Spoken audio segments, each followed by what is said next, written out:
D-Lo 404 Boxing. Alright, y'all, I'm back to talk about Errol, Spence Jr. and Terrence Crawford one more time. Probably gonna be my last video on the conversation on this subject for a minute. And you guys know how I feel about that fight. You know, I want to see the fight pretty bad, but you know, the fight's not happening anytime soon. Both guys are likely to fight a heavyweight than they are to fight each other in the next fight. You got Errol Spence Jr. from all indication is leaning toward a fight with your Dennis Ugas in a unification bout, being that Ugas holds the WBA championship.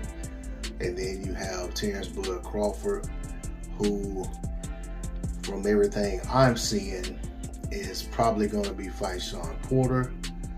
There's some other names being kicked around, but you know, the only thing that seems to be really getting the traction is the Shawn Porter conversation, and a little bit on the Pacquiao side, but I don't see the Pacquiao fight happening because of the demands on Pacquiao's end for the monetary purse that he wants to get for that fight.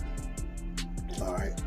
So when it comes to Errol and Bud, we know that as far as negotiations that we are aware of, no, there are none. You have one fighter saying he wants one split. You have another fighter saying he wants another split, and they're at an impasse in that regard. Now, when it comes to the fight actually being made, the conversation that needs to be had would concern a lot more than just a purse split. And it would be taking place between a lot more than just the two fighters. There's a lot more that goes into making a fight happen than who is getting how much of a percentage.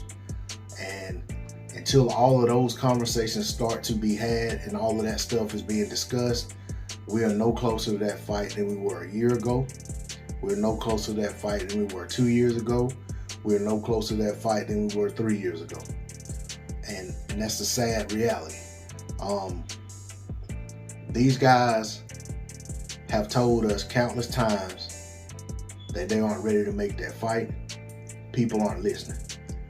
People are too eager to want to stand on one side of the fence or the other, or one side of the street or the other, if you will, to beat their chest and say, my guy isn't the one holding up the fight, it's the other guy.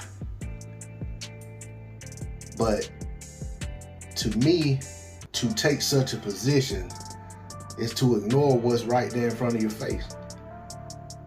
This fight is not going to be made until they are ready to make the fight, unless there is an immense amount of pressure and demand for the fight to be made. And in order to put that kind of pressure, fans will have to take a position of, I'm not supporting these guys unless they fight each other next. You know, and we've seen throughout history that fans aren't disciplined enough to do that. We'll continue to tune in, we'll continue to support them, and we'll continue to wait until we can get the fight that we want, even if the fight we want, even if the fight we want never comes to fruition. Because we've seen fights get derailed by things that happen beyond the fighter's control and beyond our control. And in those cases, we miss out on the fight.